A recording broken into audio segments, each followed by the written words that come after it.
Esto es real. Con Gonzalo Oliveros. Se llama Sympathy Magic y es Florence and the Machine de su disco Everybody Screams. Así es el tercer sencillo de esta producción 2025 para aquellos que les guste la música de Florence Welch, que se está poniendo las pilas. Vaya que se está poniendo las pilas. Mi nombre es Gonzalo Oliveros, es un gusto estar con ustedes el día de hoy aquí en Real, a través de radio-real.com. Estamos empezando un poco antes, yo lo sé. Y para aquellos que se están sintonizando y se están sumando, gracias por estar un poco antes. Pero es que hay una declaración de Julio Verdegué que dura la vida y si no, no nos va a dar tiempo. Bueno, y también porque, seamos honestos, estoy un poco cansado. Entonces, en una de esas empecé antes sin darme cuenta. Pero no es mi culpa ni las ganas de que ustedes sufran, al contrario. Les agradezco enormemente que estén con nosotros aquí en Real, en radio-real.com, a través de Claro Música, a través de Tuning Radio, a través de los dispositivos Alexa, a través, por supuesto, de Radio Garden, que ahí siempre están muy puestos para estar con nosotros en todos lados. Ya hay muchas formas en donde ustedes pueden sintonizarnos y pueden estar. Y también aquellos que nos están viendo en Instagram y en Facebook. Muchas gracias. Ayer acabó el programa y vaya que continuó muy complicado, muy complicada la situación sobre los bloqueos que había en Guadalajara. Unos bloqueos que en algunos casos bloquearon 30 autopistas, 30 caminos. Había lugares en donde tuvieron un bloqueo de alrededor de 42 horas, solo para que nos demos una pequeña idea de la desesperación de la gente que estaba en esos bloqueos y la desesperación de los campesinos que estaban en ellos. Dile cómo te llamas para irselos a enseñar a los señores. Me llamo Rogelio y me llevan a Guadalajara a urgencias. ¿Estás desde a qué horas ayer? Desde ayer, desde las 9 de la noche, ¿no? Más o menos. El medicamento para el señor todavía trae. Ya nomás lo que le queda ahí es todo. Si esto llega a pasar a mayores, pues que quede en conciencia de las personas que no nos dejan pasar. Que ahorita voy a ir personalmente a llevarles de la persona que nos está pidiendo el favor, el paro, de que nos ayuden a salir de todo esto y no hacen caso, que quede en conciencia de las personas que tienen obstruida la autopista. Este es un ejemplo, solo un botón de muestra de los bloqueos que sucedieron el día de ayer y la enorme cantidad de afectados que hubo en toda esa zona del occidente y el bajío del país. Hoy estamos a martes 28 de octubre, son las 7:40, falta 1 hora 20 minutos para completar las 24 horas atrapados en el tráfico. Hola, estamos en el autobús de la línea ETN que viene de la Ciudad de México hacia Morelia y estamos detenidos aún en la caseta de Sinapecuaro, aquí rumbo a Morelia. Desgraciadamente, pues estamos ya entrando en un estado de desesperación porque obviamente estamos cansados, tenemos hambre, tenemos sed y obviamente pues estamos a la espera que también las autoridades no se olviden de toda la gente que estamos varados en el camino y que estamos desesperados. El día de hoy, en este momento, se organizó una comitiva para que caminen hacia la caseta y tratar de comprar algo para poder comer y pues ojalá que nos atiendan. Ahorita pues pueden tomarle la información de diferentes pasajeros, pero por favor pues que las autoridades no se olviden de todos los que estamos en el camino. Gracias. La presidenta Sheinbaum, terminando la conferencia de prensa matutina del día de ayer, dijo que para el jueves quedaba y mientras tanto pues están todos estos afectados, que son solo un botón de muestra de lo que sucedió durante todo el día de ayer. Seguimos aquí atorados en la carretera, ya son cerca de 19 horas, si no es que ya 19 horas las que pues estamos sin avanzar. Ahorita me encuentro con el señor, su nombre por favor. Miguel Herrera. Miguel Herrera, y pues él venía de la Ciudad de México y justo había ido a la Ciudad de México a comprar su insulina. Sí, aquí le estamos viendo. Se echó a perder porque ya ya no, el termo ya no aguantó. no aguanta esta. Ya no aguantó el frío. ¿Podemos ver el termo? Sí, mira, usa este termito, mira, y trae su Sí, pues trae vean, su ese adentro. un viaje de 4 horas que se ha prolongado hasta ahorita 40. Sí. Vean, ya está totalmente hecho agua. Ajá. Y pues ya su medicamento se echó a perder. ¿Cómo se siente ahorita usted? ¿Otra vez? pues bien, más o menos, pero pues sí, ya desde ayer aquí. Ajá. Sí, pues o sea, la verdad, está bien que esos señores peleen sus cosas, que están peleando pues lo del maíz y que sube el maíz y todo, ¿no? Pero pues ellos afectan a otras personas, ¿sí? Aquí hay niños, hay personas personas grandes que vamos, ya tenemos, o sea, yo tengo el viaje de el termo dura hasta 7 horas. 7 horas, sí, uno dice, pues 1 hora de tráfico cuando mucho, ¿no? 5 horas. Sí. ¿Cada cuándo hace este viaje de la Ciudad de México? Cada mes. Sí, ¿Por qué va a la Ciudad de México? ¿Por el medicamento? Porque allá trabajaba, ahí está mi hospital. Ok. Y ya ahorita radico aquí en Morelia, pero todavía sigo adquiriendo el medicamento. Hospital público. Sí. Es el que le surte. Sí. Ay, muchas gracias. Miren, nos están dando un boing, lo tomo aquí. El joven nos está dando. Pues si quiere, tómenle. Para usted mejor. Vean ustedes, pobre hombre y pobre la gente que debía más de 40 horas en ese camión yendo hacia Morelia y desesperados ante los bloqueos de los fabricantes, no, de los agricultores de maíz que también tenían sus propias vicisitudes durante las últimas horas en las distintas carreteras. No tenemos ni vergüenza ya, hijo de su pinche madre, porque los cabrones nos la robaron, los hijos de su pinche madre, ya no aguantamos más. Yo hablo por todo el país y aquí como yo hay miles de representantes en todo el país. Ya estuvo suave de chingaderas y aquí la atoramos. Aunque nos vayamos a la pinche cárcel, a chingar a su madre nos vamos. No le hace aunque me muera yo y me maten a la chingada, pero que los que queden bien. ¿Han tenido ya algún acercamiento de autoridades? Ningún acercamiento con nuestra presidenta Claudia Sheinbaum, ni de Secretaría de Gobernación desde antier. Fueron los paros nacionales y le viene valiendo un madre. Ella lo que ha de querer, ¿qué? Que nos levantemos en armas o la chingada, o qué chingados quiera que le hagamos. ¿Cuál es lo que ustedes piden? ¿Cuál sería precio justo para el grano?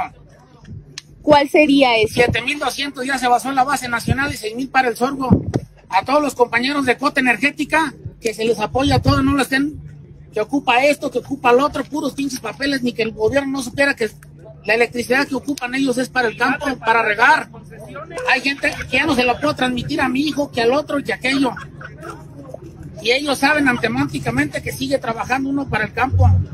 Ya no soportamos más. ¿Van a seguir los bloqueos? Hasta el momento que sea necesario, 72 horas, 48, una semana aquí vamos a estar, ya no aguantamos. Si nos movemos, es lo mismo y en todo el país es la misma situación. ¿Van a aumentar en otros puntos? Ya está aumentado y cada vez está aumentando más porque el campo ya no aguanta. El campo ya no aguanta, dice este agricultor. Recuerden que ustedes que apenas el día de ayer les había yo transmitido declaraciones de Julio Verdeguer que decía ya todo está arreglado. Lo escuchamos el día de ayer y era pura pinche mentira, como diría este agricultor, pura mentira de lo que estaba sucediendo y las calles y las carreteras tomadas por los agricultores. Compañeros, estamos aquí reunidos, es un paro a nivel nacional, los agricultores, donde estamos exigiendo un precio justo a nuestra semilla, un precio de 7,200, ya que el gobierno nos ha tenido con la pata en el pescuezo todo el tiempo. Es una migaja lo que nos han querido dar, nos quitaron apoyos como el Procampo, financieras, ya la verdad estamos cansados, ya el pueblo ya no aguantamos, es por demás, ya ahorita hubo una reunión supuestamente a nivel nacional, ahorita están negociando nuestros líderes, pero al parecer no hay nada, no hay arreglos, entonces no se vale porque nos han manejado números, nos han querido manejar estadísticas, donde dicen que somos 132, 133 millones de mexicanos, dicen que nosotros somos la minoría, somos el 3% apenas de la población, no representamos ni siquiera 6 millones a nivel nacional, pero esos 5.5 millones o esos 6 millones le damos de comer a toda una nación. Entonces, si nos quieren dar números, les vamos a dar números. Nos quieren manejar la bolsa de Chicago, ya sabemos que todo se maneja con la bolsa de Chicago. No estamos pendejos, perdón por la palabra. Aquí hay mujeres, ya sabemos que todo se maneja con la bolsa de Chicago, pero que repartan el dinero como es, que sean equitativos. Si van a dar ayudas para becas del bienestar, si van a dar al adulto mayor, no estoy en desacuerdo, pero que hagan las cosas como son. Son 144,000 millones de pesos los que dan a becas del bienestar. Nosotros tan solo pedimos 36,000 millones de pesos para la producción de maíz que tenemos a nivel nacional. Ya basta, señores, ya estuvo. El campo ya nos dieron hasta para llevar, cabrones. Ya no aguantamos. Aquí no vamos a hablar de partidos, pero por esta vez lo tengo que hacer. Por ahí dicen que el PRI nos dio hasta para llevar por 70 años. Estos cabrones en 7 años ya nos tienen hasta la chingada. Gracias, señores.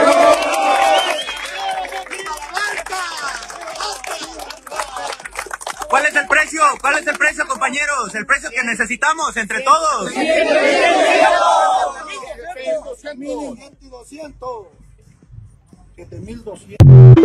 7,200 por tonelada. Y les quieren dejar en 6,050. Ahorita vamos a ir por allá para que veamos. En 7 años nos dieron en la madre. Y el que habla no es Salinas Pliego. Claro que están buscando, hay que decirlo, pues cómo conciliar con la población, o buscaban el día de ayer cómo conciliar con la población en estos bloqueos. Hoy vamos a pedir abrir a un cuello de botella, vamos a abrir un carril y nuestra gente va a permanecer ahí, obviamente. Va a permanecer ahí hasta que lleguemos a un buen acuerdo, a un buen puerto. Exhorto, reitero, a los compañeros que de repente no están con nosotros o que se mantienen únicamente en paralelo para que hagan caso de la posición y del acuerdo que estamos hoy tomando. Al final de cuentas, si en otros estados están haciendo lo mismo que nosotros, los acuerdos a nivel federal tendrán que responder por los demás estados de la República y los demás compañeros de nuestros mismos estados. Lo único que estamos llegando es un acuerdo, vamos a hacer una tregua, donde nosotros nos vamos a mover a un cuello de botella para que la gente circule. Vamos a drenar ahorita las arterias y vamos a esperar que esto resuelva en parte la muestra que nos están pidiendo de buena voluntad. Vean, sí, y las muestras de buena voluntad estaban muy puestas en distintas partes del país hacia los agricultores. Campesinos de Michoacán se cooperan para comprar víveres a personas atoradas en los bloqueos del paro nacional por la dignidad campesina. Todo. Ahí los campesinos están aquí aportando para llevar dinero a los... al barrio. Por ahí atorados. Así las cosas por acá. Cuando yo mi plan. Grábale, Pancho, para que se vea aquí que nosotros no estamos en contra de la sociedad. Así es, ahí está el dinero, miren, el tesorero. Ahí está la cooperacha. Pancho nos va a ayudar allí para ahorita que vayamos allá a llevar las aguas y las frutas, también se vean. Ahorita lo que están haciendo los productores del campo es esta cooperacha, miren nomás. ¿Cuánto se juntó? No sé, al rato van a contar la lana. Con esto se va a comprar agua, se va a comprar fruta y se va a llevar esto a las familias que estén atoradas en este bloqueo. Vean ustedes nada más la manera en la que, pues, engañados para tomarle sus votos, están intentando ayudar a la población, que no haya, o que haya la manera en que vean que no están en contra de los que están atorados. Señora presidenta, Urequio está presente. Y sin maíz no hay tortilla caliente. Ya te va. Imagínense cuántos años tiene este señor. Debe de estar, ¿ves? Ese señor que acabamos de escuchar, más o menos como en sus 70 años. Y ahí, en la desesperación, tratando de salir adelante después de que les prometieron un montón de becas y un montón de bienestar. Y vean el bienestar que tienen. Ninguno, al contrario, están en la desesperación. ¡Chuy! ¿Cómo anda? ¡Chuy!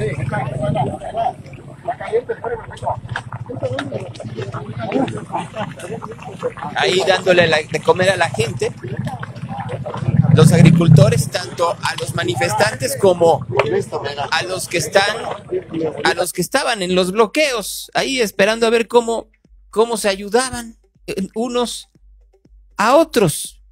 ¿Y el secretario de Agricultura? ¿Ustedes rechazan este acuerdo? Lo rechazamos, es de una manera tan tangible y tan veraz que nosotros abandonamos la mesa de negociación en el momento que ellos hacen ese tipo de propuesta. Dado que nosotros no nos sentimos satisfechos con la respuesta, mucho menos nuestra gente. La gente que hoy representamos está allá afuera todavía hoy, tomando carreteras, haciendo lo que tienen que hacer de manera personal, pacífica, y lo siguen haciendo de manera decían que no había acuerdo. Hubo acuerdos ya a eso de las más o menos a eso de las 2:30 de la mañana. Por supuesto que salió la presidenta Sheinbaum a hablar de este acuerdo y echarle la culpa, nunca a ellos, por supuesto, ya saben que ellos siempre son perfectos, a los líderes. El problema es que los líderes no permeaban. Y como no permeaban, ahora ellos van a permear el recurso, el dinero, a los pobres campesinos, que son los que les están diciendo que no les alcanza el recurso, no del gobierno, sino el recurso de la compra del maíz. Así que muy temprano, bueno, ni tan temprano, eso de las 7:40 salió la presidenta con la secretaria de las mujeres, Citlali Hernández. Buenos días. Y unas cuantas personas más. ¿Cómo están? Bien, también. Bueno, el día de hoy vamos primero a darle la palabra al secretario Julio Verdegué de SADER y nos va a platicar el acuerdo al que se llegó hoy en la madrugada con los agricultores que el día de ayer cerraron algunas carreteras, ayer y antier también estuvieron cerrando algunas. Como siempre lo hemos dicho, es importante, los apoyos que da el gobierno son individuales, no son a través de organizaciones. Ahí ven. Que una parte pues estaba vinculada con esto. Antes de la transformación, antes de que llegara el presidente López Obrador, había muchas organizaciones en el campo que recibían de manera directa recursos, miles de millones de pesos, que nunca se sabían si llegaban o no directo al productor, y en la organización se quedaba en los liderazgos muchos de los recursos. Eso no va a regresar, eso es lo primero. Y lo segundo, en la medida de lo posible, siempre se va a apoyar sobre todo los pequeños productores y también pues lo que representa la soberanía y la autosuficiencia alimentaria, particularmente del maíz. Vean ustedes otra vez, es que la culpa la tiene el pasado, la culpa la tienen las organizaciones, los líderes que no permeaban el recurso. Bueno, si fueran los líderes, pues no tendrían la fuerza necesaria, si les hubiera llegado el dinero, de poder bloquear 30 carreteras y aún más. Porque no fue solo en la zona del Bajío y el Occidente, también sucedió en Campeche, lo veíamos ayer, en el Estado de México, en otras partes del centro y también del sur del país. Entonces, si son los líderes los que terminaban tratando de retener el recurso, como dice la presidenta, y ahora se los daban de mano en mano a los campesinos, ¿por qué salieron los campesinos a las calles, a las carreteras, a sus tractocamiones para llevar a sus tractores, para llevarlos a las distintas autopistas? Si lo tienen todo tan controlado, si el gobierno está tan cercano del pueblo, si el secretario de Agricultura, científico él también, entiende cuáles son los resortes y las necesidades de cada uno de los agricultores y de los ganaderos del país. ¿Por qué? ¿Por qué salieron entonces? La mentira siempre. Y ahora, si me lo permiten, pues vamos a escuchar al secretario de Agricultura, al señor Verdegué. Se va a tardar un poco, pero escuchen, porque hay cosas dentro de lo que dice que los van a sorprender, o por lo menos a mí me tiene muy sorprendido, y que lo vamos a hablar en un momento, porque las cuentas, la economía, por lo pronto, a mí no me da, y ya verán ustedes por qué. Va, secretario. Como ya ha señalado la presidenta, anoche alrededor de las 2, esta mañana alrededor de las 2 de la madrugada, logramos un acuerdo con los liderazgos locales de productores de los estados de Jalisco, Guanajuato y Michoacán. En todo este trabajo quiero resaltar, desde hace ya varias semanas ha habido una coordinación muy estrecha con la gobernadora y los gobernadores de los estados mencionados. Adelante. El tema de fondo que tenemos, que impulsa mucho de esta situación, es que hemos tenido un aumento enorme en la disponibilidad de maíz en el mundo. Tenemos un stock récord, casi 1.300.000 millones de toneladas, y México este año no va a ser la excepción. Vamos a tener una muy buena cosecha ahorita, lo que se llama el ciclo primavera-verano, que arranca en unos días más, semanas más, y también las presas en el norte, en Sinaloa, están con muy buen volumen y estimamos también una producción muy alta, probablemente el doble o más del doble del año pasado. Ese gran volumen de maíz adelante presiona a la baja los precios mundiales y de vuelta, México no escapa a esta tendencia. En lo que va del año, de enero a ahora, tenemos una caída del precio internacional de alrededor de 21% en pesos.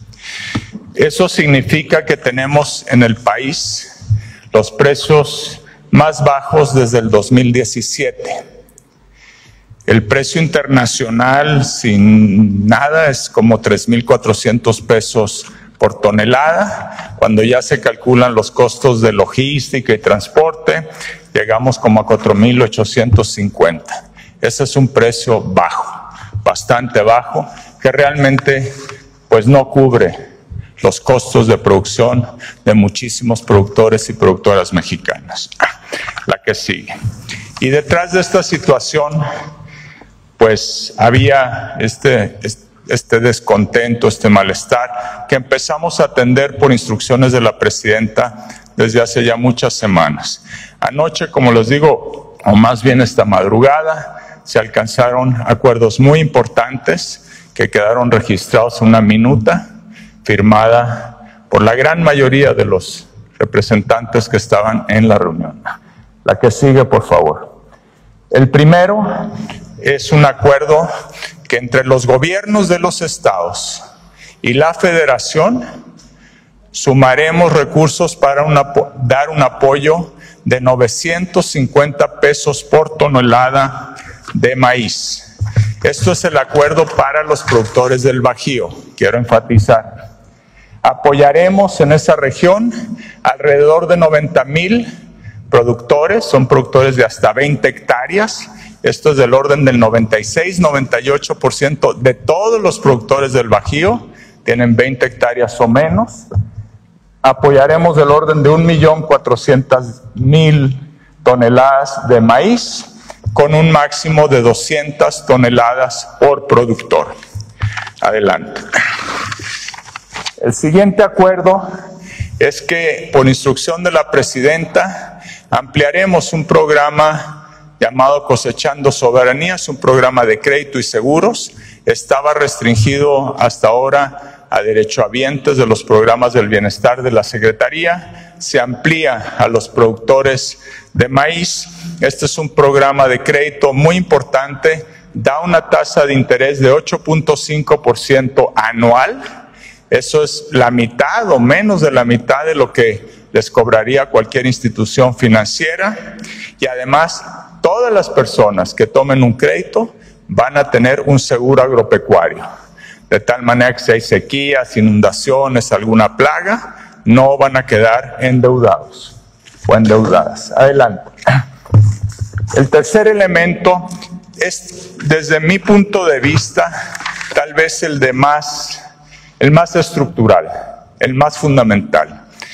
La presidenta nos ha dicho que no podemos seguir en el país para un producto tan fundamental como es el maíz, particularmente el maíz blanco, en una situación donde el agricultor siembra sin saber qué precios va a tener el momento de su cosecha, está últimas semanas enfrentando incertidumbre, no hay mucho intermediarismo, no hay acuerdos directos de comercialización, y entonces la presidenta nos ha instruido la creación del Sistema Mexicano de Ordenamiento de Mercado y Comercialización del Maíz.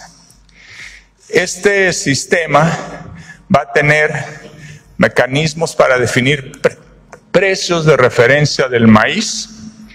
En segundo lugar, promoverá acuerdos directos de comercialización entre productores y compradores, industria, molinos, etcétera. Y en tercer lugar, me parece importante destacar que será un sistema basado en reglas claras, conocidas por todas las partes, y que tendrá un sustento jurídico apropiado que todavía está siendo analizado de qué tipo será. La que sigue, por favor. Hay otros acuerdos que fueron planteados por los líderes locales con los que estuvimos dialogando.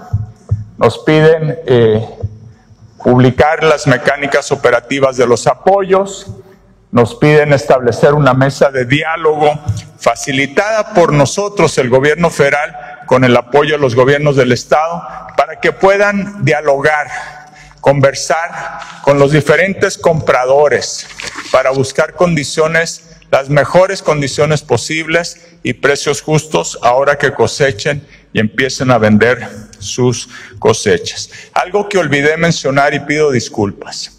Los apoyos que está dando el gobierno están complementados con una conversación, una negociación que tuvimos con las industrias desde hace varias semanas, desde antes de todo esto, para buscar que las industrias subieran los precios básicos con los que ellas salen a los mercados.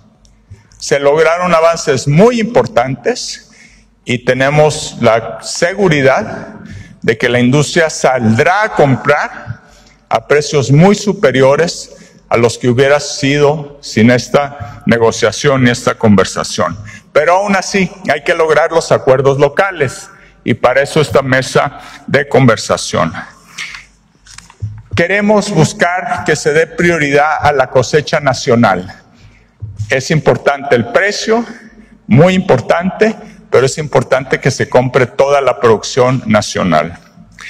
Los representantes nos pidieron tener la oportunidad de podernos hacer observaciones a las reglas que van a decir cómo se van a dar estos apoyos, y les dijimos que por supuesto.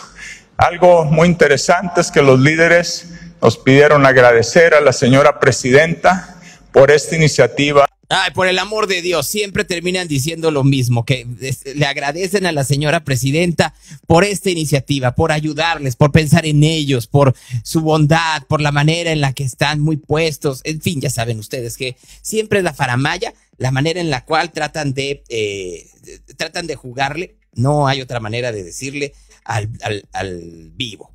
Y ahí, mientras le juegan al vivo, porque no hay otra manera de decirlo, pues creen que uno se chupa el dedo. La presidenta Sheinbaum está hablando al respecto en este momento a una pregunta que le hace el palero tabasqueño Manuel Pedrero. Voy a recuperar parte de esta respuesta para que la platiquemos y veamos la disparidad, porque pues sí, está muy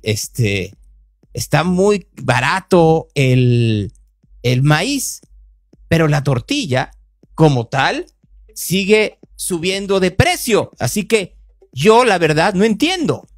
Así que escuchemos, por favor.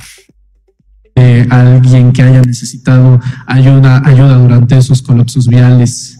Pues siempre un cierre de una carretera pues genera problemas.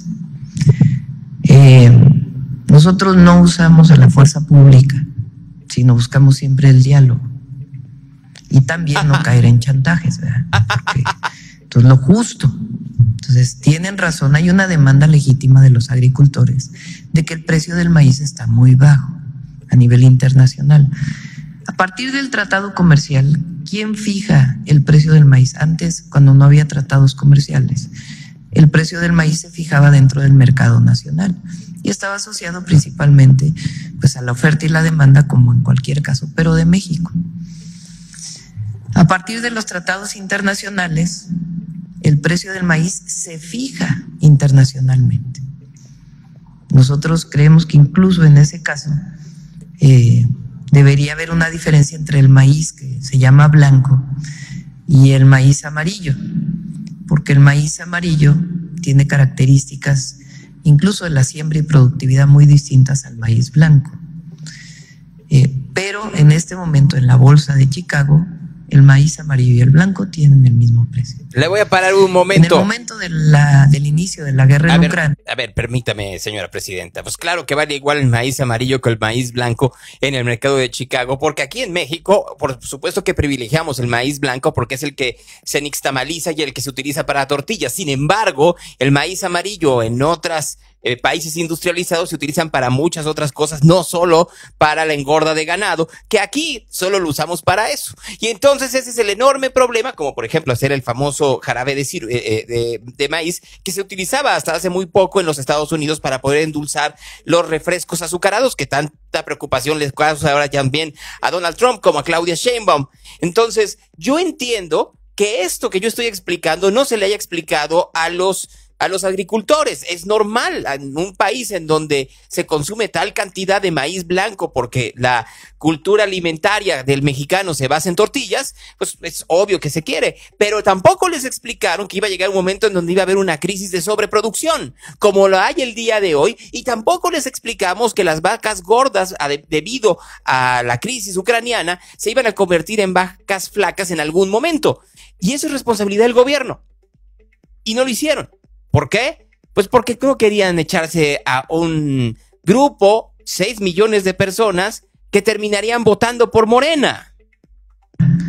Como Ucrania y Rusia son de los principales productores de granos en el mundo, disminuye la comercialización de maíz, de trigo, de otros granos, y los precios se suben muchísimo. Llegaron a estar en 7,000, 7,500 pesos la tonelada. Fue un momento, digamos, muy bueno para los agricultores en ¿Y México. por qué no les dijeron que no iba a durar? Externa. Ahora lo que está pasando es que es al revés. Hay muchísima producción, particularmente de maíz en el mundo, muchísima. Entre otras cosas porque ha llovido no solamente en México, sino en muchos otros lugares del mundo. Las condiciones climatológicas, pues, han hecho que haya mucha producción. Entonces, a nivel internacional, no solo eso, el precio del maíz hoy está en 3,000. A ver, voy a pararle un momento. No solo eso, se necesita mucho maíz porque hay mucho ganado, porque hay muchos lugares en donde se ha deforestado para tener efectivamente ganado y hacer carne.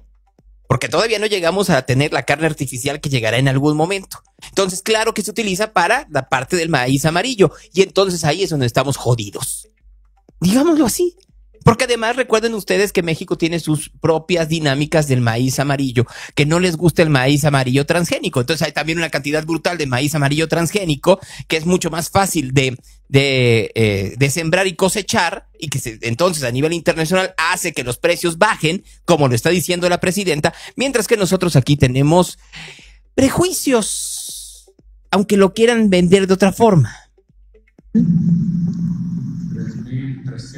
3,300, imagínense ustedes, de 7,200 en 2022 a 3,300. Entonces, a los agricultores pues no les sale ni el precio de producción. Es muy bajo. Entonces, aquí en apuesta ya, digamos, en el mercado sale como 4,200. Y aún así pues no les está saliendo. Entonces, ¿qué fue lo que hicimos? A ver, ¿por qué no les está saliendo? Porque los costos de producción son muy caros. Y ustedes dirán, ¿costos de producción? Pero si son los mismos agricultores y son sus familias. Sí, pero ¿cómo les cuesta la luz? ¿Y ustedes creen que les ayuda en algo la Comisión Federal de Electricidad? Que está en números rojos y que tiene un montón de problemas, pero no les ayuda en nada a los agricultores. ¿Por qué creen ustedes que no les ayuda? Pues porque es negocio de alguien. Y no es de la iniciativa privada, como bien lo sabemos nosotros. ¿De quién será el negocio? ¿De quién creen ustedes? Y así me puedo seguir con un montón de costos de producción en donde el gobierno de México, en lugar de ayudar a los agricultores, pues los dejó a la deriva porque tampoco tienen dinero. Como bien dice uno de los que escuchamos hace un rato, eliminó programas como Procampo y creyó que era más fácil darle dinero de mano en mano sin darse cuenta que iba a terminar llegando a una crisis como la que hay el día de hoy. Y es bien fácil tratar de pararla a partir de la palabrería. Una demanda de ellos que dicen, a ver, no sale. ¿Cómo vamos a recibir 4,200 por tonelada si ni siquiera nos da para garantizar nuestros costos de producción? Dijimos, a ver, primero las principales empresas compradoras del grano. Vamos a hacer acuerdos entre el productor y la empresa para que no haya intermediarios, que son los que muchas veces se quedan con una buena parte de los recursos. Se vende. Solo una cosa, había intermediarios siempre. Entonces siempre le echan la culpa a alguien más para no reconocer que hicieron las cosas mal. Porque como bien dicen aquí, no solo es la electricidad, el agua con la cual también no hay mucha agua, aunque digan que llovió como nunca. Los fertilizantes, que también, pues acuerden ustedes lo que pasó con los fertilizantes. Los abonos, el diésel de los tractores, etcétera, etcétera, etcétera. Pero me voy a la última. A ustedes, como a mí como consumidor, la baja en el costo del maíz no se refleja.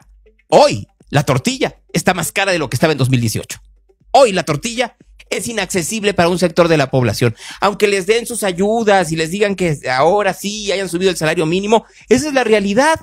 Pero ahora nos están diciendo que los agricultores no son los que se están llevando el dinero y que están en crisis y que son los malditos empresarios. A menos de 4,200 lo compran los intermediarios y lo venden a más. Y el intermediario es el que se queda con el recurso.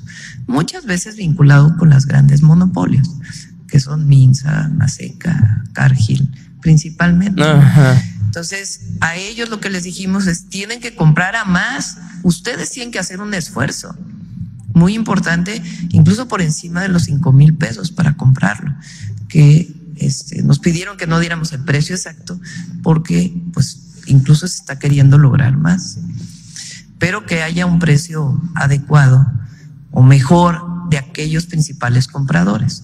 Aparte lo compran nixtamaleros, ¿no? Vean ustedes, perdónenme, sí hay una parte en donde me enoja en sobremanera. La culpa es de alguien más siempre. De los intermediarios, de los que no lo consideraron que cuando llegó a 7,000 iba a tener que bajar. Pues porque la madre naturaleza es impredecible, ¿no? Y entonces puede llegar un momento en donde el precio del maíz estaba en 7 y ahora puede estar en 2 o en 3, como dice la presidenta. Pues siempre es la culpa de alguien más. Del mercado de Chicago, que pues es quien nos rige a partir del tratado comercial. Llevamos 30 años con el tratado de libre comercio, o con el TEMEC, como quieran decirlo en su continuación. 30 años. ¿Cuándo habían visto algo así? En estas condiciones. En donde, sí, claro que ha habido manifestaciones y ha habido presiones por parte de los agricultores, que siempre han querido un precio de garantía. Nunca habían dejado que durante 2 días hubiera gente estacionada en las carreteras esperando a ver a qué hora llegaban. ¿Sabes qué es lo más irónico del caso? Que dicen, nunca usaremos la fuerza. Doble contrasencillo que vamos a ver antes de que acabe el 2025. ¿Cómo van a intentar utilizar la fuerza contra un opositor, contra un crítico? Apostamos, porque así de cobardes son. Entonces, que no me vengan con eso. Siempre esta doble moral con la que se maneja el gobierno mexicano está causando ya muchos, pero muchos problemas. Ya vieron ustedes, ya no nos vayamos mucho más allá, lo que pasó ayer. Ayer, ¿se acuerdan que les platicaba yo de esta historia en donde había unos nuevos ataques en contra de unos botes que traían droga? La Secretaría de Marina, para que vean ustedes en dónde estamos, informó que los ataques fueron en aguas internacionales, muy cerca de territorio mexicano. Y entonces, como les dijo el gobierno de Estados Unidos, oigan, estamos viendo que está nadando un náufrago, ayúdenos a rescatar a 400 millas del suroeste de Acapulco, 830 kilómetros al suroeste de Acapulco. Una vida humana.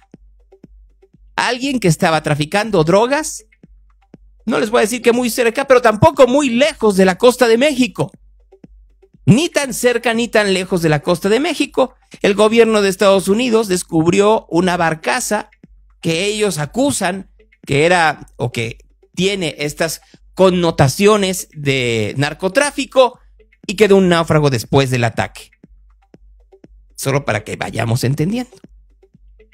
Solo para que vayamos comprendiendo en dónde estamos parados.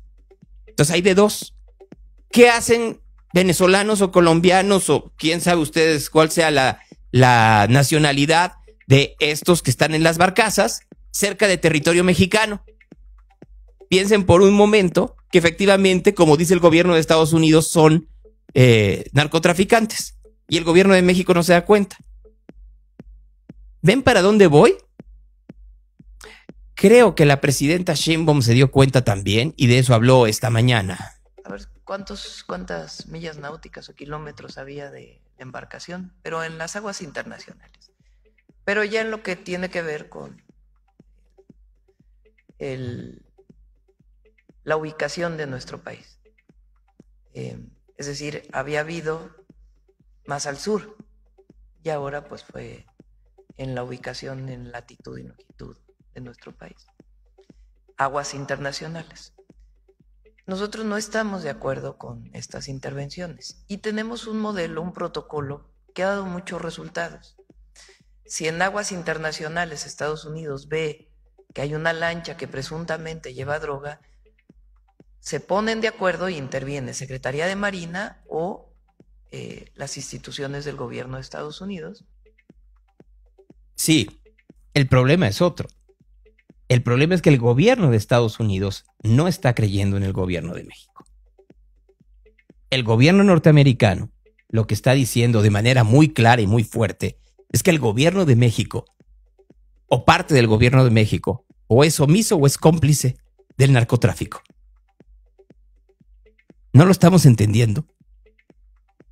Tenemos un gobierno de izquierda, dictatorial y autoritario, que es el gobierno de Venezuela. Tenemos un gobierno de izquierda y autoritario, que es el gobierno de Colombia. Ambos gobiernos han sido acusados por el gobierno de Estados Unidos de estar en contubernio, uno operando como un productor y el otro como tránsito y financiando para cárteles de droga. El cártel de los soles o el cártel del Tren de Aragua. Y el último sería un gobierno de izquierda que está transitando al autoritarismo, que es el gobierno de México, que de pronto se le aparecen en las costas botes en donde el gobierno de Estados Unidos identifica se está traficando droga. Porque hasta el momento, y la presidenta Sheinbaum lo dice así, no está hablando de que haya habido una confusión y hayan sido unos pescadores. Ella está tácitamente reconociendo que ese era un bote que llevaba droga. Está en desacuerdo con la manera en la cual fue atacado, pero no dice que pudo haber la sospecha que fuera otro tipo de embarcación. Y el gobierno de Estados Unidos, al hacer este tipo de operaciones cerca de territorio mexicano, lo que dice es: no confío en ustedes.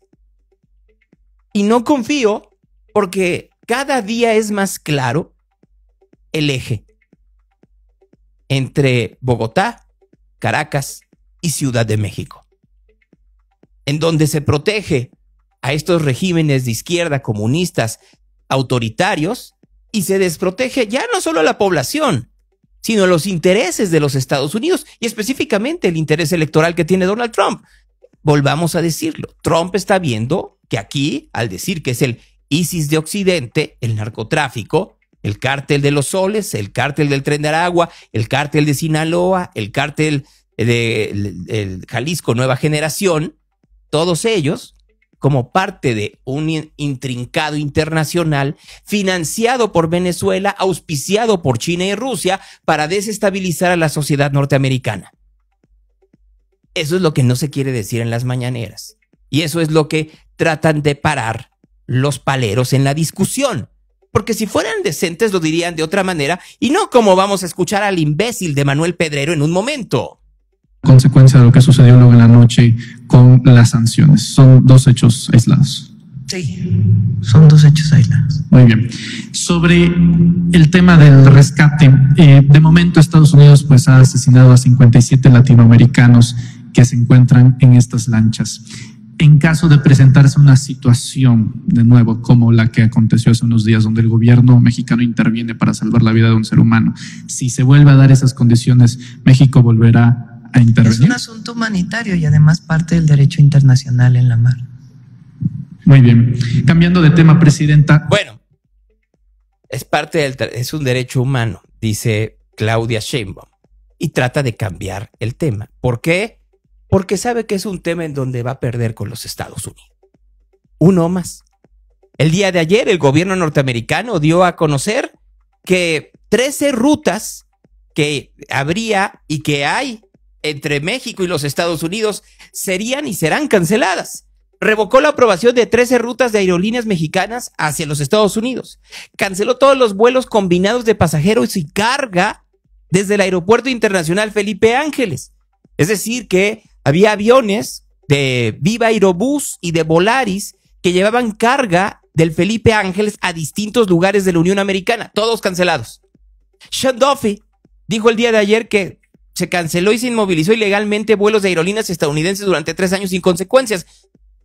López Obrador mandó los vuelos de carga y algunos otros vuelos al aeropuerto Felipe Ángeles, esto rompiendo un tratado que se había hecho con los Estados Unidos. ¿A quién afecta esto? A Aeroméxico, a Volaris y a Viva Aerobús. A ellos 3 se les afecta de manera directa. Algunos de ellos ya con algunos vuelos. Miren, Aeroméxico se le está cancelando un vuelo que tenía de Felipe Ángeles a Houston, otro de Felipe Ángeles a McAllen, otro de la Ciudad de México a la ciudad que era de la Ciudad de México, es decir, no de Felipe Ángeles, sino del Benito Juárez, que iba a San Juan, Puerto Rico, y luego iba a otro lugar. O sea, era como un guajolotero. Otro más de Benito Juárez a Newark, allá en Nueva Jersey, es decir, a Nueva York. Y a Viva Aerobús se le cancelaron porque había propuesto un montón de vuelos desde Felipe Ángeles. Todos saliendo de Felipe Ángeles, a Austin y San Antonio, a Nueva York, a Chicago, a Dallas, a Denver, a Houston, a Los Ángeles y luego a Oakland, a Miami y a Orlando. Todos esos vuelos, que además algunos de ellos ya se estaban comercializando, otros inclusive ya estaban volando, otros ya estaban, todos cancelados. Absolutamente todos. El gobierno de Estados Unidos dice, con que le quieres jugar duro, nosotros también le jugamos duro, que los hacemos tontos. Y entonces, pues le preguntaron a la presidenta qué opinaba de estas medidas por parte de la Federación de Aviación. El día de ayer, el secretario del Departamento de Transporte de Estados Unidos hizo una publicación en el sentido de que no habrá nuevos vuelos del Aeropuerto Internacional Felipe Ángeles hacia los Estados Unidos. Y el argumento que plantea son 2, que ya venían de antes y que se han contestado con toda prontitud. Uno es un decreto que hizo el presidente López Obrador para que la carga dedicada se moviera del Aeropuerto Internacional Benito Juárez de la Ciudad de México al Aeropuerto Internacional Felipe Ángeles. Ellos dicen que ese decreto no está acorde con un acuerdo firmado en el 2015, y también la distribución de los slots, se llama, en el Aeropuerto Internacional Benito Juárez de la Ciudad de México. Estos y otras solicitudes que hizo hace meses el Departamento de Transporte se contestaron con toda prontitud. En primer lugar, la decisión de llevar la carga al AIFA, pues fue una decisión soberana y que tiene que ver con protección civil. El Aeropuerto Internacional de la Ciudad de México estaba muy saturado. De hecho, esa era la razón por la cual iban a construir el de Texcoco. Entonces, la saturación del Aeropuerto Internacional de la Ciudad de México ponía en riesgo, pues, a los pasajeros, a los usuarios que utilizan el AICM. Vean ustedes, la culpa es de la saturación. ¿Para qué quieren viajar tanto? Pues ¿para qué? Porque además, recuerden ustedes de dónde viene esto. Como los pasajeros no querían salir de Felipe Ángeles y entonces el aeropuerto estaba muerto, decidieron que para que no estuviera una carga tan onerosa, y lo vuelvo a decir, yo cada vez que puedo utilizo Felipe Ángeles, solo que las vías de acceso cada día están peor, no mejoran, empeoran. Entonces ahora, pues les dijo López Obrador, vamos a mandarlo hasta allá y miren en dónde andamos. Entonces se construye el AIFA comienzan a trasladarse algunas líneas al AIFA, pero no tomaban la decisión de trasladarse de manera adecuada para disminuir los riesgos en el Benito Juárez. Entonces toma la decisión de que se vaya la carga por razones de seguridad, de protección civil. Ahora, todas las empresas que se fueron al AIFA están felices de carga dedicada. Tienen más espacio, hay más seguridad a la salida de los contenedores. Es decir, no hay un solo reclamo de ninguna empresa. Había un pequeño reclamo que tenía que ver con aduanas de una empresa y se está atendiendo para que puedan tener adecuadamente todo su acceso a las aduanas. Es decir, la manera en que se está operando en este momento, todas las empresas, incluidas las estadounidenses, están muy contentas con la carga dedicada en el AIFA. Entonces, no estamos de acuerdo con esta decisión del Departamento de Transporte. Ayer le pedí al canciller que se comunicara con el Departamento de Estado, con el secretario Marco Rubio, para pedirle una reunión en Estados Unidos en donde participe el secretario de Transporte, pues para revisar si tienen fundamento, que desde nuestra perspectiva no tienen ninguno, estas acciones que están tomando de manera unilateral. No vaya a ser pues que haya un interés de otro tipo, ¿verdad? Pues puede ser un interés político, puede ser un... A ver, es el mismo interés que tenían ustedes cuando mandaron la carga al Felipe Ángeles, cuando cancelaron el Naim, que a propósito, ayer se cumplieron los 7 años de 8 años de que se hicieron el famoso plebiscito. Es interés político. Era un interés de darle un golpe a los empresarios que estaban ahí, de decir, nosotros llevamos las riendas económicas del país. Y al crear Felipe Ángeles era decir, miren cómo nosotros sí podemos y miren en dónde estamos. Y al mandar la carga era decir, vamos a hacerlo funcional, cueste lo que cueste. Ahí está lo que está costando. De apoyar a algunas empresas frente a otras, incluso estadounidenses. Por eso digo, no vaya a ser que haya una situación de este tipo. Le pedí también ayer a Andrea Marván, que es de la nueva Comisión Nacional Antimonopolio, lo que en su momento fue la CONDUCEF, que sí podía hacer un análisis de esto para que soportara pues los argumentos de que supuestamente se está violentando la competencia de las empresas estadounidenses en nuestro país. A ver, nada más vamos a poner una cosa, así con los slots que se encuentran hoy en día en el aeropuerto Benito Juárez. ¿Cuántas aerolíneas norteamericanas pueden llegar? Si están copados, por un lado la Terminal 2 totalmente por Aeroméxico, bueno, y Delta, que no se sabe hasta cuándo, y la otra, pues, ¿cuántos hay de Viva Aerobús? O sea, y de Volaris, ¿cuántos slots hay? Hay que recordar que eran los slots de Mexicana, de la Mexicana original, y que luego se las repartieron, no por el gobierno de López Obrador, sino por el gobierno tanto de Calderón como de Peña Nieto, entre Volaris, Interjet y Viva Aerobús. Luego quebró Interjet y se lo quedaron entre Viva Aerobús y Volaris. No hubo posibilidad de que llegara ninguna otra línea de los Estados Unidos. Véanlo ustedes. Hoy eso se puede dar en aeropuertos como el de Guadalajara, el que se está ampliando de Monterrey o el de Cancún, pero el Benito Juárez no, porque lo que quieren es presionar para que lleguen a Felipe Ángeles. Entonces que la hoy llamada CNA pues haga un análisis de si realmente se está afectando la competencia de las aerolíneas, que de nuestra perspectiva pues no hay ninguna afectación a las aerolíneas. Y lo decimos además con toda certeza, México no es piñata de nadie. México se le respeta. Y hasta ahora hemos logrado un respeto muy grande de distintas instituciones del gobierno de los Estados Unidos, incluida la máxima institución que es la presidencia de los Estados Unidos. El mismo que dice una y otra vez que es una extraordinaria presidenta, pero que el país está controlado por el narco. Presidente Trump y nosotros pues hemos logrado un buen entendimiento.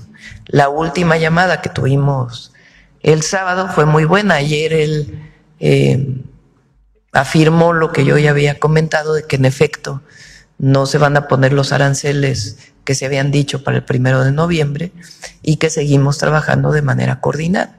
Entonces, sí hemos logrado trabajar de manera coordinada en todos los temas, incluso agricultura, que ha sido tan difícil por el cierre de la frontera, nunca se han cerrado las conversaciones, al contrario. Inclusive hoy hay muchos productores de carne en Estados Unidos que quieren que se abra la frontera porque ha aumentado el precio de la carne en los Estados Unidos. Bueno, pues ahí tiene. Ella obviamente defendiendo lo que tiene que hacer y escudándose en Trump y lo que dijo, solo que Trump lo dice de una manera radicalmente distinta y habla de que las tarifas continúan con México. On the southern border, Claudia, President Sheinbaum of Mexico said that the tariff truce with the U.S. has been extended for talks. How long are you willing to wait for that to play out? Well, I like the extension with Mexico because, you know, we're doing very well with that extension. We get a lot of tariffs. They're paying a lot of money. As you know, a lot of car companies are moving from Mexico back into the United States. They took our car companies a long time ago, 30 years ago, didn't open it for. We lost about 57% of our automobile manufacturing over the decades. And it's all coming back because of tariffs. It's all coming back. And the tariffs are really national security as much as anything else. It's national security in many ways, but one of the ways that it's national security is we're building up great wealth because of tariffs. And that, you know, you need wealth to be secure. Entonces dice Trump, yo estoy muy contento porque pues está llegando mucho dinero a partir de los aranceles, de los impuestos. Está llegando, las compañías de automotoras están regresando a los Estados Unidos y con ese dinero estamos creando pues mejores medidas de seguridad para que no lleguen migrantes. Entonces la presidenta dice, ay, estamos muy bien con Trump, y Trump dice, yo estoy mejor porque efectivamente con el dinero de los impuestos que me están pagando no el gobierno de México, sino los productores de todo, incluyendo maíz, pues claro que a mí me va mucho mejor para poder continuar con una política xenófoba en donde no deje pasar migrantes. Así de sencillo. ¿Quién podría decirnos si efectivamente lo que está diciendo Trump o lo que está diciendo la presidenta es lo correcto? Pues tendríamos que verlo en la discusión del presupuesto. Ricardo Anaya, del PAN, senador, dijo el día de ayer lo siguiente. Aquí mismo en este salón hace un año, yo les dije que ustedes estaban mintiendo. Les dije que la economía no iba a crecer lo que ustedes sostenían. Hicieron todo tipo de maromas mentales para convencer de la falsedad de que la economía crecería entre 2.5 y 3%. Y eso no sucedió. Les dijimos que estaban mintiendo y no lo quisieron aceptar. Y lo decíamos con conocimiento de causa. Hicimos referencia a los pronósticos serios de Banjico, del Fondo Monetario Internacional, de BBVA, de Citibanamex. ¿Y qué sucedió? Pues que la realidad los alcanzó, que el tiempo nos dio la razón. Aquí estamos otra vez y podemos acudir a las grabaciones. La economía no creció ni siquiera la mitad de lo que ustedes hace un año en una sesión idéntica a esta sostuvieron. Segundo, también mintieron en materia de deuda pública. Aquí ofrecieron, y están los videos, que la deuda iba a disminuir y que sería menor a 4 puntos del PIB. Tampoco cumplieron. ¿Cómo va a cerrar el año? Claramente arriba de 4 puntos del PIB. Sigue creciendo la deuda pública. El tiempo nos dio la razón. A ustedes los alcanzó y está claro que hace un año, en una sesión igual a esta, faltaron a la verdad. Me quiero ahora referir al tema más preocupante del paquete económico y es el endeudamiento brutalmente irresponsable que ustedes pretenden el día de hoy aprobar. Porque de seguir por esa ruta van a quebrar al país. Lo primero es la velocidad a la que ha venido creciendo la deuda con Morena. Y estos son datos duros. Cuando Morena llegó al gobierno en 2018, la deuda total, lo que se conoce como requerimientos financieros del sector público, era de 10.55 billones de pesos. 10.55. Con lo que ahorita ustedes pretenden aprobar, la deuda va a llegar a más de 20 billones de pesos. 20.26 billones para ser precisos. Es decir, de que Morena llegó al gobierno a que cierre el ejercicio fiscal correspondiente a lo que hoy se está aprobando, la deuda pública se va a ver duplicado. O sea, de ese tamaño es su irresponsabilidad, duplicar la deuda del país en términos nominales de 2018 a 2026. Y hay algo peor. ¿En qué se están gastando ese dinero? Porque miren, hay una regla de oro que nos aplica a las personas y que también aplica a los gobiernos. La deuda es una buena herramienta si la usas para cosas que son duraderas. Cuando una persona se endeuda para comprar una casa, para estudiar, eso hace sentido, porque la casa va a durar 50 años, porque el título le va a permitir a la persona trabajar toda la vida. Ah, pero el que se endeuda para irse de vacaciones el fin de semana, pues ese se está equivocando, porque va a seguir pagando la deuda aun cuando el beneficio ya haya pasado. Con los gobiernos es lo mismo. Es una herramienta razonable para construir hospitales, carreteras, universidades, porque duran mucho tiempo, duran más de 50 años. Pero ustedes están utilizando la deuda nueva para pagar los intereses de la deuda vieja. Es que vean la gravedad del asunto. En este documento que ustedes pretenden aprobar hoy, están pidiendo que el techo de endeudamiento para el gobierno sea de 1.8 billones de pesos. Y de ese 1.8 billones de pesos, de acuerdo al propio documento, se van a gastar prácticamente todo, es decir, 1.6 billones de pesos, en el servicio de la deuda, es decir, en pagar los intereses de la deuda vieja que ustedes duplicaron. Ahí tienen a Ricardo Anaya diciendo cosas lógicas. Y claro que si no se utilizara esa cantidad brutal de dinero en programas sociales mal dirigidos y en obras faraónicas, se podría manejar la deuda. Como no se puede, mejor nos endeudamos más. Y entonces viene la explicación que te dicen hoy en día, dicen, es que es muy manejable la deuda con el Producto Interno Bruto, lo cual es falso a partir del nulo crecimiento que tiene la economía mexicana. Nulo. Hemos crecido menos en estos 7 años de lo que se crecía también de manera muy raquítica en los años de los gobiernos de Peña Nieto, Calderón y Fox. Entonces, cada vez que dicen que es muy manejable la deuda, la realidad es que nos están mandando a ver cómo. Y de ahí vienen, por supuesto, todas estas ocurrencias de ver de dónde sacan dinero. De los videojuegos, por ejemplo.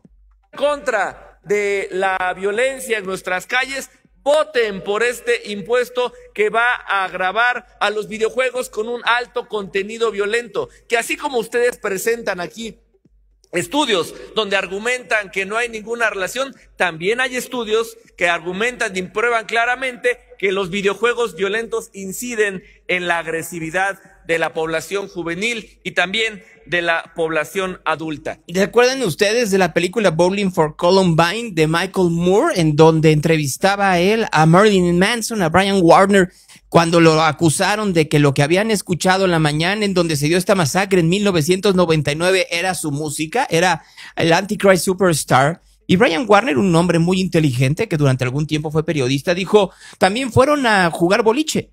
¿Por qué no acusan el boliche de que los volvió violentos? Porque viene el prejuicio. Y aquí estamos jugando con dos cosas. El enorme prejuicio que hay, como ya lo hemos visto en este gobierno que se dice de izquierda, pero que tiene unos antivalores brutales que hay contra los videojuegos. Y por supuesto la enorme necesidad de dinero. Ya no hablemos de cómo están peleando porque también haya impuesto de refresco. Cuando un cigarro cuesta barato, un adolescente puede comprarlo. Cuando una bebida azucarada se vende más barata que el agua, esta bebida termina en las loncheras escolares. Cuando los videojuegos más accesibles son los que glorifican la violencia, nuestros hijos e hijas se acostumbran a que así es la vida. Y entonces vienen problemas cardíacos, cáncer, ansiedad, depresión, obesidad infantil, diabetes tipo 2 y el costo emocional y económico no lo cubren las empresas, lo cubre un abuelo que vende lo poco que tiene, una madre que deja de trabajar para cuidar al hijo enfermo, un sistema de salud que debe de responder con lo que no tiene.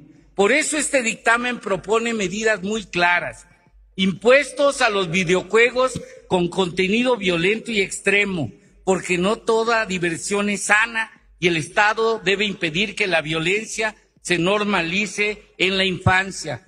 Aumento del impuesto a los productos con nicotina, con tasas más altas para reducir su consumo, sobre todo entre jóvenes. Cuotas más altas a bebidas con azúcares y edulcorantes añadidos, porque México es de los países que más los consume y eso está enfermando a nuestro pueblo. Bueno, ahí el señor Herrera, que se ve que cuida mucho su salud, pues intentando justificar el impuesto a los refrescos, que por supuesto fue una discusión muy recurrente en las comisiones en donde se estaba refiriendo el Senado. Porque mientras aquí discutimos si Skyrim o Call of Duty son un riesgo social, el crimen organizado sí recluta, sí adoctrina, game over a la censura e impuestos absurdos. Este impuesto a los videojuegos violentos nace de un prejuicio, no de un diagnóstico. Dicen que buscan concientizar a las familias y combatir la violencia, pero todos los estudios que citan, todos, concluyen lo contrario. No hay relación causal entre videojuegos y conductas violentas. Y citar una fuente que después te desmiente públicamente, como hizo The CIU, es evidencia de que este dictamen se armó con recortes, no con ciencia. UNICEF lo explica perfecto. Los videojuegos no generan agresión y quienes los estigmatizan están viendo al enemigo equivocado. Porque mientras aquí discutimos si Skyrim o Call of Duty son un riesgo social, el crimen organizado sí recluta, sí adoctrina, sí paga mejor que cualquier trabajo disponible hoy para millones de jóvenes. México tiene más de 76 millones de jugadores y una industria evaluada en 2.300 millones de dólares al año. Una industria que si la tratamos como aliada, puede traer inversión, puede traer empleo, puede traer innovación, puede traer profesionales de alto valor. Pero si la tratamos como sospechosa, lo único que vamos a lograr es que se vaya del país, víctima. Lo digo con respeto, pero también con firmeza. En un país que necesita más innovación y más libertad, este impuesto es exactamente lo contrario. Game over a la censura e impuestos absurdos. Bien, ¿quién lo dice? Luis Donaldo Colosio Riojas. No le está diciendo a alguien que sea ajeno a la violencia.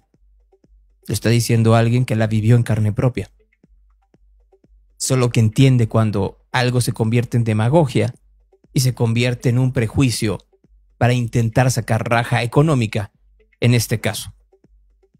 No es el único que quiere sacar raja. Me refiero a los senadores de Morena tratando de sacar dinero a partir de los videojuegos y de los refrescos. Gerardo Fernández Noroña, aquí tratando de sacar raja de lo que él dice es el sionismo. Se hace propaganda pro Israel, la señal de Instagram recibe varias amenazas de sus bots. Bueno, pues hay que seguir evidenciando. Hay muchos políticos y políticas de derecha mexicanos que son sionistas. Y Ciro Gómez Leiva, y López Dóriga, y los de Radio Fórmula, prácticamente todos, Azucena Oresti, bueno, Ciro es de Radio Fórmula, todos, los medios, todos, toda la ofensiva que hay. En mi contra, pues no es personal, es por este tema. El tema de fondo es que pare el genocidio al pueblo palestino y se reconozca el Estado palestino. No, señor, sí es personal. No tiene que ver con el genocidio que se está ocasionando. Todavía continúa Israel con sus ataques de todo tipo contra los palestinos, ahora aventándoles escombro. No es eso. Usted, raya en la hipocresía. Y no le gusta que se lo digan, pero es la realidad. Raya en la hipocresía. Y ahí estamos. Tiene esta preocupación y esta sensibilidad por lo que está sucediendo con los palestinos, pero por los mexicanos nada. Yo no veo que hagan nada por la falta de medicamentos. Vamos a Tampico, Tamaulipas. Vean ustedes la fila afuera del hospital por una vacuna para los niños. Cientos de personas y solo había 70. Uy. La gente desesperada. Solo 70 vacunas. Solo 70 vacunas. Se me está acabando el tiempo y ya está Marco Vinicio, pero quiero varias cosas, si me lo permiten. Varias cosas. La primera de ellas, vamos a hablar de perlas del día de ayer. María Elena Pérez Jaén, exdiputada del PAN, poniendo una nueva denuncia en contra de Adán Augusto López. Soy María Elena Pérez Jaén, exdiputada federal del Partido Acción Nacional, y estoy aquí en el Senado de la República este martes con la intención de ingresar en este momento en la Contraloría Interna del Senado de la República una denuncia en contra del senador Adán Augusto López Hernández por las presuntas irregularidades e inconsistencias en sus declaraciones patrimoniales y fiscales. Político MX, todos estos medios de comunicación que dieron a conocer pues todo este intrincado mundo de sus relaciones que tiene el senador Adán Augusto López. Entonces, a partir de la presentación de las pruebas, ¿qué esperaría usted? Pues bueno, no tengo muchas esperanzas en esta Contraloría Interna porque ya sabemos que el Contralor es muy cercano al senador Adán Augusto López Hernández, trabajó con su hermana Rosalinda López Hernández, con Carlos Merino, pues las relaciones que tiene, pues es un incondicional de él. Bueno, pero pues por lo menos se hace la luchita, ¿no? Como hicieron ayer, mujeres fueron al Fondo de Cultura Económica aquí en la carretera Picacho a Jusco y fueron obviamente a manifestarse en contra de Paco Ignacio Taibo, pues porque como les explico a ustedes que después de sus declaraciones de la semana pasada festejadas por la presidenta, le fueron a pintar mujeres literatas muy talentosas, Elena Garro, Elena Poniatowska, Pita Amor, veo que dice por ahí, para recordarle al director del Fondo de Cultura Económica que las palabras como las puso, claro que es un acto misógino, aunque quieran ponerlo de otra manera sus cercanos, ¿verdad? Es la forma en la que compañeras poetas, escritoras, narradoras y activistas hacemos una condena pública al machismo y misoginia del director del Fondo de Cultura Económica, Francisco Taibo. Señor Taibo, esta no es una carta de réplica a sus declaraciones machistas y misóginas, sino una declaración de repudio total dirigida al personaje patético en que usted se ha convertido, el representante de un anacronismo vulgar y misógino que utiliza la dirección del Fondo de Cultura Económica como un púlpito para escupir su desprecio por las mujeres.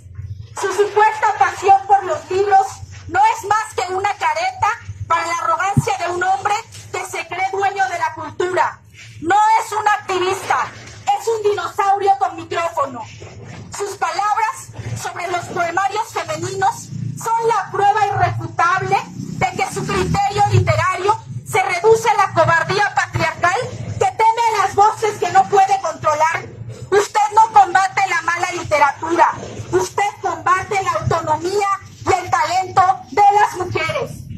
Su miedo a la equidad es más asqueroso de malo que cualquier libro que pretenda vetar. La frase "se la metimos doblada" no es una grosería, es un acto de agresión sexual verbal, un guiño miserable a la cultura de la violación que usted, desde su posición de poder, normaliza y celebra.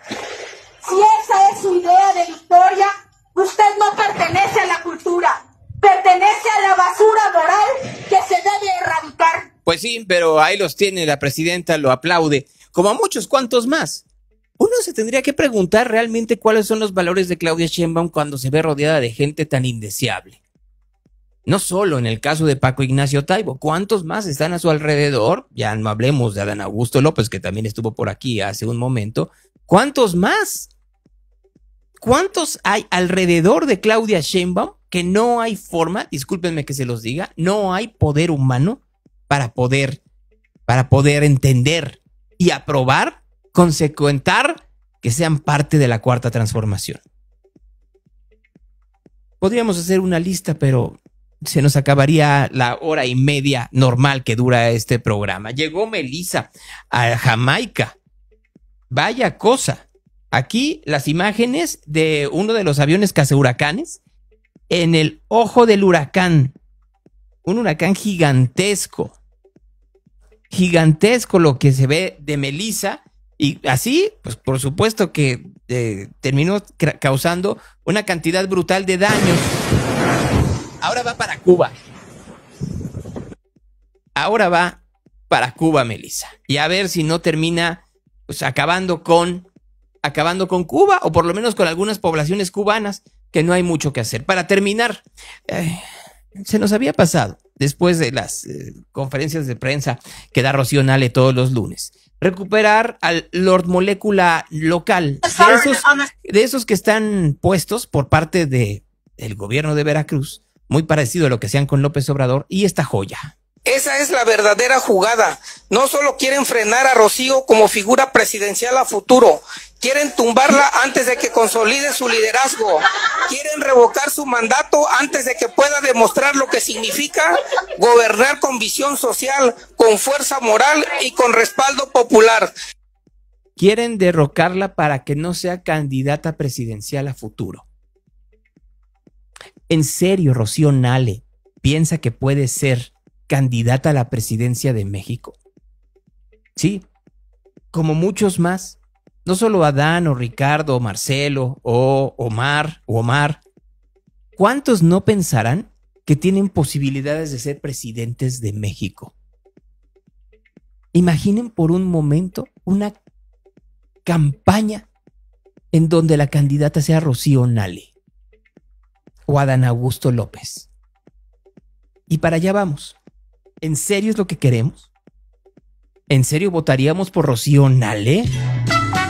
En la encuesta del día de hoy, aquí en Real, a través de radio-real.com, a través de el Twitter Geoliveros o Threads o cualquier red social, y por supuesto a través del Instagram y del Facebook. Antes de despedirnos, ¿votaría usted por Rocío Nale para que sea presidenta de México? Ojalá que no. Ahí voy empezando. No, ni loco. Ahí van sus respuestas esta mañana. El ego de estas gentes no tiene límites. Sí, que sea la candidata sí perdería Morena. Es broma, ¿verdad?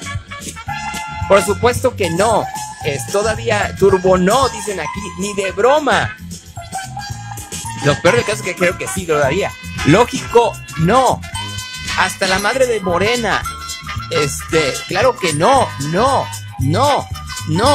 Nones. Wow. Muy rápido. Por nadie de la 4T. Nel. No. No, pero va a ganar si la pone Morena. Ellos manejan el país y aún lo dudamos. Nunca. No. Ahí sus respuestas del día de hoy sobre si votarían por Rocío Nale. Y le voy a parar por algo. Sí, creemos, es el truco. Creer que Morena controla el país. La gente piensa, la gran mayoría, que no puede tener ningún tipo de discordancia con Morena, porque viene el ataque, lo estamos viendo, y viene peor. Entonces, el chiste es no dejarse. Entre mayor sea la cantidad de gente que se oponga a estas locuras que llevamos 83 minutos platicando con ustedes, olvídense si se van o no se van. Por lo menos no harán la idiotez de tener que poner incompetentes. Reporte de tráfico. Bueno, creo que estoy equivocado. Vean ustedes cómo estamos rodeados de incompetentes, que lo único que tienen es que son amigos de López Obrador o es su padrino político o algo por el estilo. Gracias a la gente que nos sigue en Facebook. Mañana 8:30 de la mañana. De hecho, mañana no, tenía que ir a ver a alguien. Luego les digo a quién es en el programa. Así lo cancelé para estar con ustedes en el programa. Ya están liberando carreteras en Guanajuato. En todo el país están liberando carreteras, ya también en Jalisco. Pero ahora en la Ciudad de México las carreteras están tomadas por los piperos. Estos que le cerraron las tomas de agua por el combate al huachicol de agua. Imagínate, Marco. Y ya cerraron porque dice, pues, no está bien la cosa. Dice la Conagua que con las lluvias que han caído en el Cutzamala está garantizada el abasto de agua en México por 10 años. Yo, la verdad, me río, Marco, en la Ciudad de México, que quede claro, por 10 años. Yo me río, digo, eso no va a durar ni uno. No, efectivamente, buenos días para ti, para todos, Gonzalo. Y aparte también había amenazas ahora de las organizaciones, estas, entre comillas, malas o diabólicas, según dice el gobierno, también del sector lechero, ¿no? Que también ahí va. El sector lechero, el de los transportistas, los piperos de agua. O sea, hay una inconformidad enorme, que no la veamos en la mañanera porque están estos paleros que preguntan, ay, pobrecita de usted, ya la de hoy. No, bueno, hoy hubo una respuesta, Marco, que sí es de locura. O sea, sí hay una parte en donde uno dice, ¿por qué sufrimos esto? O sea, ¿por qué tenemos que sufrir esto? ¿no? Porque ya sabes que siempre hay un palero, ¿no? Entonces, siempre hay un palero y aquí, pues, por supuesto que el palero era Manuel Pedrero, que ya ves que está acusado por Gallo de Hacha de que es narco. Pues yo no sé si sea narco, indecente lo es, porque ya ves que hizo el libro, ¿cómo se llama? El gran hombre Adán Augusto López, junto con Hans Salazar y otro idiota que se llama Amir, ¿no? Ahí el trío de imbéciles, ¿no? Tendrían que tener la decencia de decir, de retirarse. ¿O te acuerdas los audios de la esposa de Cedillo? Que era como hacer un molito, ¿no? Bueno, pues llega este señor que te estoy diciendo y entonces le pregunta a la presidenta, ¿no? Porque además como que les pasaron, oye, y entre las preguntas que tiene que haber en esta semana, tienen que ser preguntas que tengan que ver con el libro. ¿Qué libro? Ah, pues el libro que escribió la presidenta, ¿no? Que dicen que es una maravilla del libro. Y entonces, pues esto respondió la presidenta Sheinbaum. Otro destino de mi vida hubiera sido. La verdad, José Barberán, un científico, él trabajaba si mal no me acuerdo, en centro no me acuerdo cómo se llamaba, de la UNAM. Formó muchísima gente, muchísimos. Él siempre fue un hombre un gran científico que además siempre apoyó a los movimientos sociales, populares. Cuando viene en 1988 y viene la candidatura del ingeniero Cárdenas, Pepe Barberán se acerca al ingeniero Cárdenas y después saca un libro posterior al fraude electoral, de cómo se hizo el fraude electoral. En esa época formó a muchísima gente, jóvenes, especialistas en bases de datos, y que muchos de ellos se especializaron en bases de datos electorales. Muchísimos.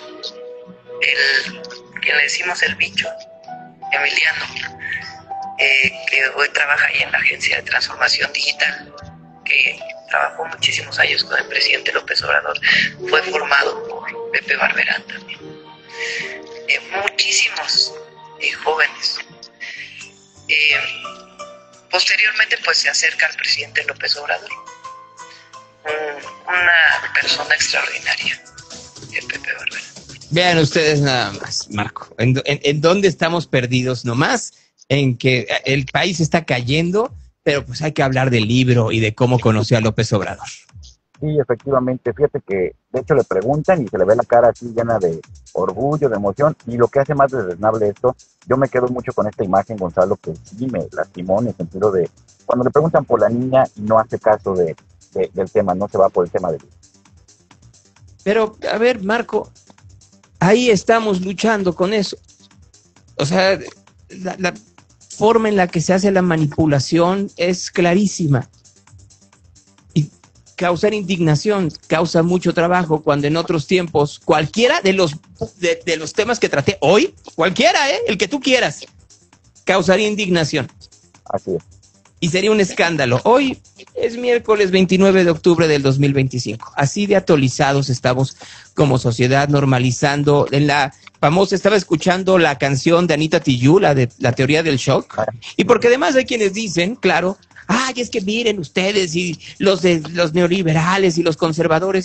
A ver, quiten por un momento el mote y pónganselo a los que hoy se dicen liberales, o más bien los que se dicen de izquierda, a las acciones que acabo de poner. ¿No estarían ustedes marchando en contra de un gobierno que va en contra de los campesinos? En contra de un gobierno que encubre narcotraficantes, en contra de un gobierno que por una mala decisión está ahuyentando la inversión aeronáutica nacional, en contra de un gobierno que vende como un triunfo el que se estén pagando más impuestos por parte de particulares, en contra de un gobierno que está pidiendo un endeudamiento de 2 billones de pesos. Solo con esas 5, ya no estoy hablando del impuesto a los videojuegos o a los de los refrescos, ni siquiera... No, bueno, le volvieron a preguntar, Marco, o sea, para que te des cuenta, le volvieron a preguntar a Avelina, ¿no? Le preguntaron a Avelina por su collarcito, ¿no? Entonces, ahí fueron con Avelina y le dijeron, oiga, Avelina, ¿qué onda con su collar? ¿No? ¿Qué onda con el collar de 277,000 pesos? Y ella dice lo siguiente, muy da la pena. ¿Qué es inmoral? ¿Qué es cohecho? Cohecho es que tú, en el ejercicio de tu función, hagas un favor y ese favor te lo retribuya.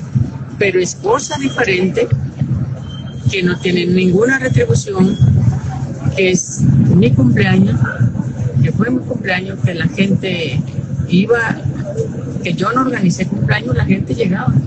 Son cosas diferentes. ¿Dónde está el delito? Mi único delito es que hay un pueblo que me ama. Mi único delito es un pueblo que me ama, dice esta señora. Hay una ley de funcionarios públicos que no permite esos regalos. Existe, pero pareciera que Avelina la duda. ¿Viste lo de esta? Fíjate, para allá vamos. ¿Fue en Perú la de la que se cortaba las uñas? No me acuerdo, pero sí, no manches. O sea, es una funcionaria, una presidenta municipal, una alcaldesa, en donde le pidió a sus subalternos que le cortaran las uñas, ¿no? Aquí está, imágenes de un congresista obligando a su asesor a cortarle las uñas, ¿no? Esto es en donde, el 6 de noviembre de 2024, un congresista de Perú que estaba obligando ahí a uno de sus asistentes a cortarle las uñas. Es que lo amaba, Marco, seguramente. Así es, una devoción, no retribuye una devoción espontánea del amor que le tiene.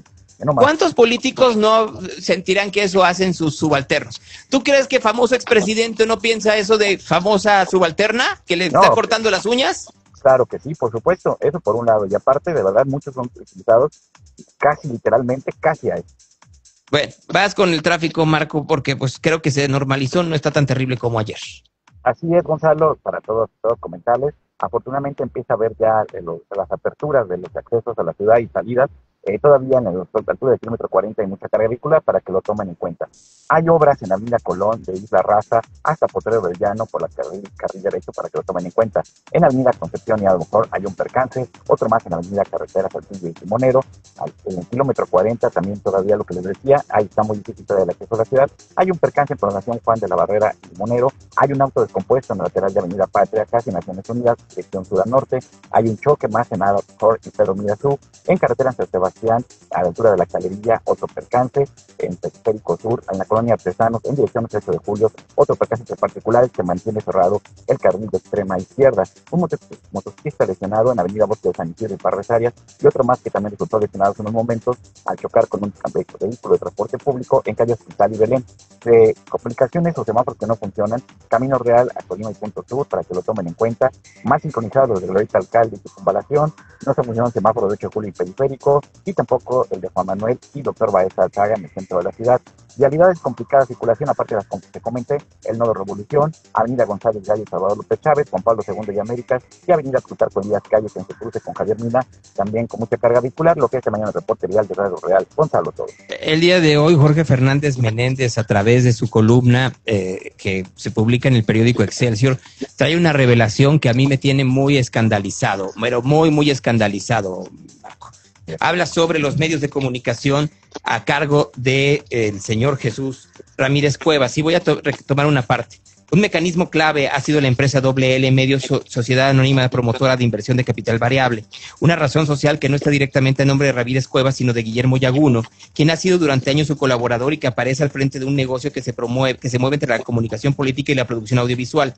La relación es tan añeja que en 2012, los documentales llamados De la Barbarie a la Esperanza, Jesús Ramírez aparece como realizador y guionista y Guillermo Yaguno como editor. WL Medios, para operar sus áreas audiovisuales, rentó espacios en los estudios Churubusco, entre ellos para producir la serie de Raíz, orientada a respaldar la narrativa y los candidatos de Morena en la elección de 2024. WL Medios es la empresa que comercializa y sostiene Regeneración, que es un periódico de Morena, y también otro portal muy activo en las mañaneras, Contrapunto. Regeneración fue fundado por Jesús Ramírez y convertido en instrumento político al servicio de Morena desde los tiempos opositores de López Obrador. En la 4T se ha consolidado como parte del engranaje propagandístico que recibe fuertes contratos de publicidad oficial, sobre todo de gobiernos estatales de Morena. La plataforma Regeneración, históricamente identificada con Ramírez Cuevas, es la que relaciona con Yaguno, quien aparece como propietario de WL Medios y responsable del área multimedia de Regeneración. El periódico Regeneración, Marco, ha recibido publicidad oficial y financiamiento indirecto principalmente a través de contratos adjudicados por dependencias federales. La empresa encargada de la impresión, impresores sinopsis y serigrafía, ha sido favorecida con múltiples contratos relacionados tanto con la publicación de Regeneración como con la producción de materiales para programas sociales. Se estiman más de 2.800 millones de pesos desde 2018, con asignaciones anuales que superan los 400 millones. El financiamiento no se da de forma directa al periódico, sino vía pago de una empresa impresora que produce Regeneración como volantes, planillas y publicidad de programas de dependencias. Esta estructura oficial es la que entrelaza WL Medios y otras estructuras de comunicación creada en los últimos años con estructuras privadas que se benefician indirectamente de recursos públicos. En el entramado aparecen funcionarios públicos, colaboradores, etcétera, etcétera, etcétera. Regeneración es un partido político en el poder que recibe financiamiento directo que el propio poder federal y que es financiado adicionalmente por gobiernos estatales. 1.800 millones de pesos durante el gobierno de Andrés Manuel López Obrador, dados de manera indirecta, pero que llegaron a las arcas de Regeneración. Y así la jornada, y así SDP, y así los que tú quieras y mandes, Marco. Sí, a través de terceros, pero de todas maneras, digo, el recurso, digo, ahí está de todas maneras. Y si fuera, aunque sea $500,000 para otro, un medio en contra, esto sería un escándalo. Gracias, Marco. Gracias a ti, Gonzalo, un abrazo, cuídate. Después no pasa, por aquí nos vemos, escuchamos. Hasta entonces. Si hablas en contra del gobierno, lo criticas o lo cuestionas, la persecución. Si eres su propagandista, te llegan unas cantidades brutales de dinero. El Evangelio del día.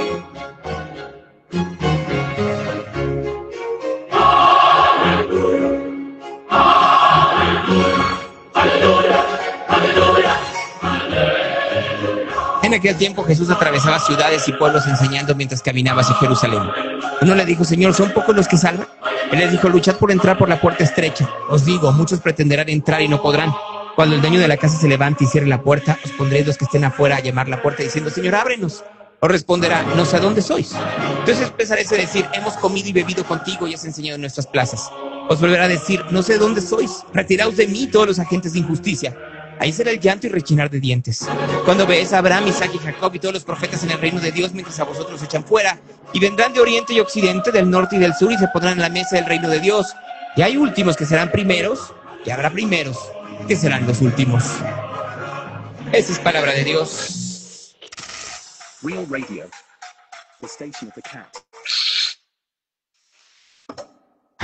Dice alguien: hay que ser muy enfermo para estar en política. No. Hay que ser muy sucio. Hay algunos que están en política que son muy decentes y hay gente que está muy sucia. Y aquí de lo que se trata es de ser lo más real posible. A veces lo tratamos y lo logramos, a veces no tanto, pero la intención ahí está. Mañana 8:30. Esto es real.